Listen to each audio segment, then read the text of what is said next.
Hey friends, this is Waylon Lewis of Elephant Journal, and I am coming to you live from Boulder, Colorado. I'm about to have another wonderful guest. We're going to talk about veganism and any questions you have, any criticisms, anything, as long as it's vaguely respectful, is totally welcome. So you're, yeah, welcome. Hello there.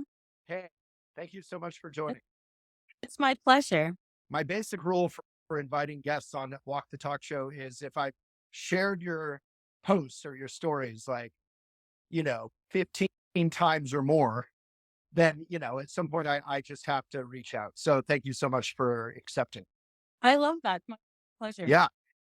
So what are all these wonderful posts you're putting up? What is your passion?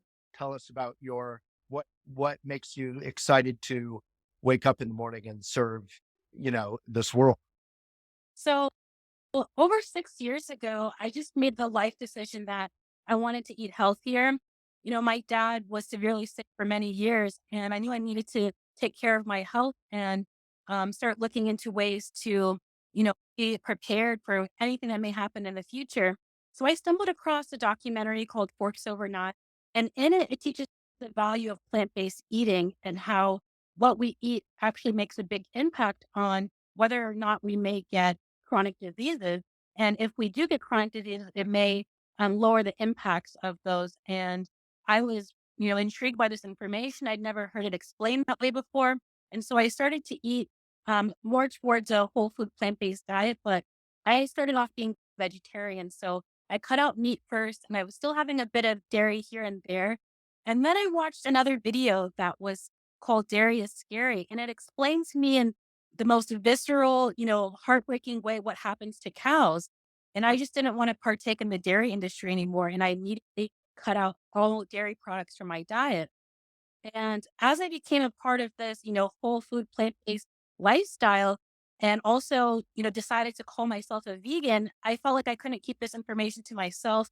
My family needed this information, friends, and I felt like I needed to make a bigger impact. And since, my friends and family, how they won't always listen to you when you start something good. So I was like, well, if my parents, my siblings don't want to go vegan, I'm going to share this with the broader community. And that's when I decided to make my Instagram account, basically just sharing the benefits and value of this lifestyle. What I love about what you just said is that, often vegan people can be kind of a little bit intense about your motivations for whatever path gets you there. And I love, kind of came at veganism from I also ate meat and dairy and all these things. And I just was like 24 or 25 or something in Boston in the like late 90s when I didn't even really know what vegan was. I remember asking someone like, "What do you guys eat?" And I remember visualizing almonds. And, you know, for me, it was just like, I don't want to be a part of something unethical if I don't know where it came from. So I just tried to like eat meat only when I knew where it came from. And that was such a slippery slope when you start paying attention. Hmm. You're like, oh, I can't get pizza from the delivery. I can't, you know, like you basically wind up never eating meat. And when you do know where it comes from, you start looking into that, like you did with that dairy is scary. But Yeah. what I love about what your story is, you looked at stuff and you didn't argue with it or deny it or suppress it for 30 years. You just were like, oh, that is not worthy of me being involved in it. Like, I'm going to change. So, how is your health and has your family been inspired health wise by your path? They definitely have been inspired. And although they haven't gone vegan, they try to eat more plant forward than they ever used to before.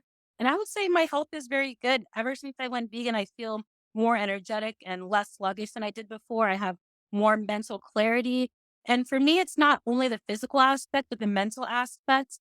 Just knowing that I've taken out my direct a contribution to what's happening to other animals, I do feel some peace from that. And I know that my contribution is not perfect, that we still live under capitalism, but I know that I'm doing at least my part, on top of that, educating others. So, the two videos you mentioned are Forks Over Knives and Dairy is Scary. Yes, So, probably you would recommend anyone who's curious can check those out. absolutely. So, you mentioned capitalism like not being perfect.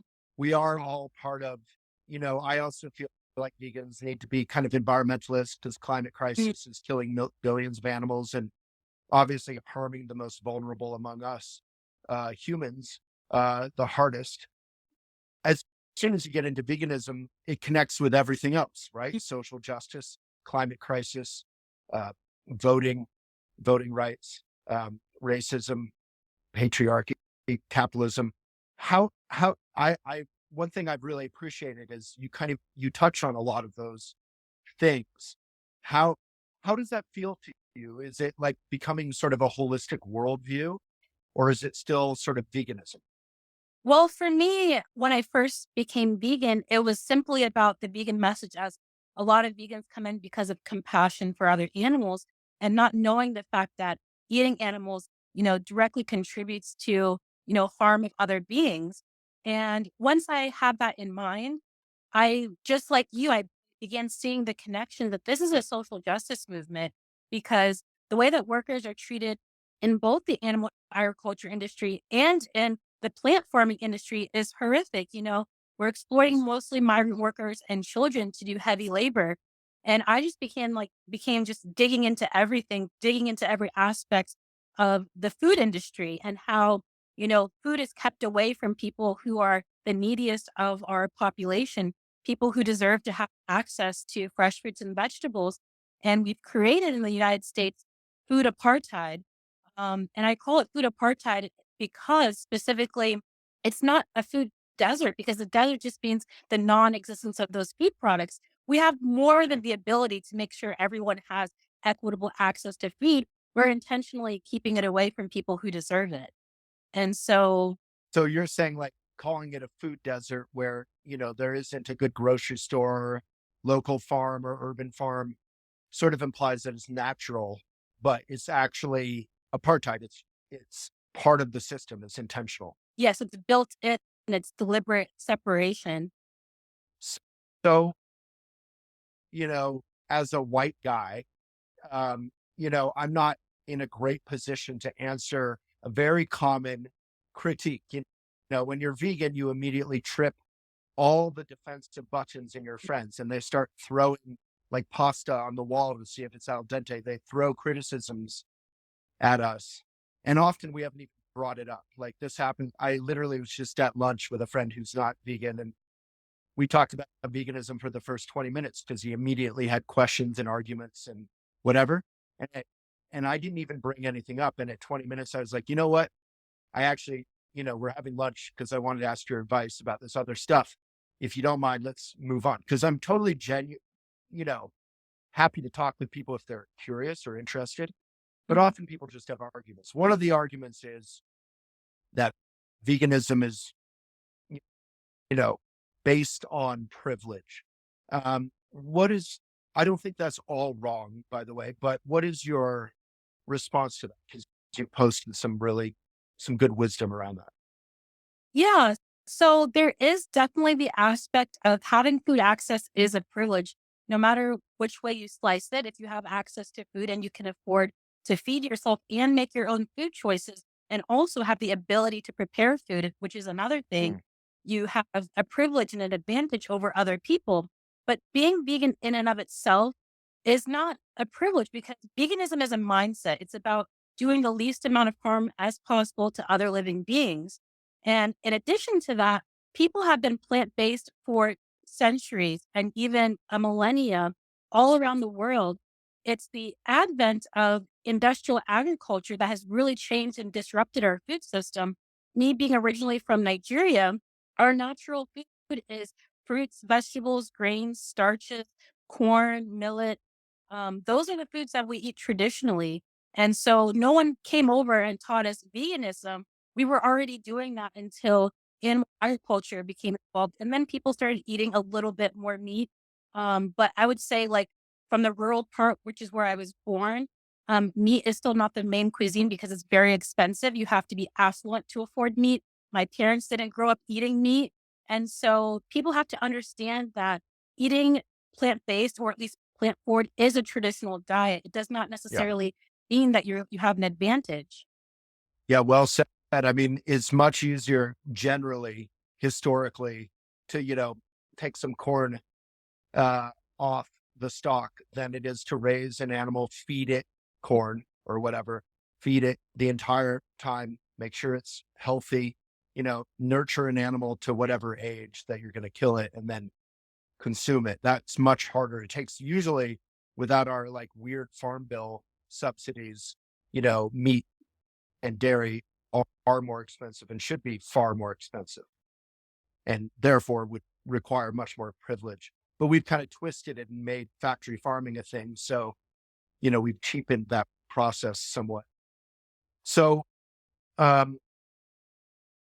yeah, so many questions. So what are, on a sort of fun note or a practical note, what are a couple dishes? Do you cook at home at all? Are there a few dishes you particularly love that might be like kind of fun or accessible for people that they can make for themselves? Absolutely. I think that rice is one of the best nutrients. That's kind of like a universal thing. Mm. Most countries in the world are already eating rice at the base of their plate. So, what I like to do is I will make rice ahead of time and have it for the next day. So, it does two things for me. One, it allows me to do a simple meal prep, and two, it allows me to use the leftover vegetables in my refrigerator because we all know at the end of the week, you've made different dishes and you have like a little bit of corn, a little bit of broccoli. So I love to put together a stir fry because stir fries, they take minimal effort. And when you already have the rice in advance, it tastes really good with, all of your favorite things. And it's super, fast and tasty to make and has a ton of nutrients. Yeah. And you can make tons. I have a pressure cooker. Do you use one of those? Yeah, I use one of They're those. kind of amazing. Can make like so much. Mhm. And then do you just keep it in the fridge for a couple of days or do you freeze some of it or When it comes to rice, I actually freeze mine so it lasts a couple of days. yeah. So yeah, you can make it for your family, whatever, you can make tons of it. Um, and then freezing is sort of magic for a lot of stuff like bread and whatever. It can come out and just be amazing. So there was a question from Nikhil. Thank you.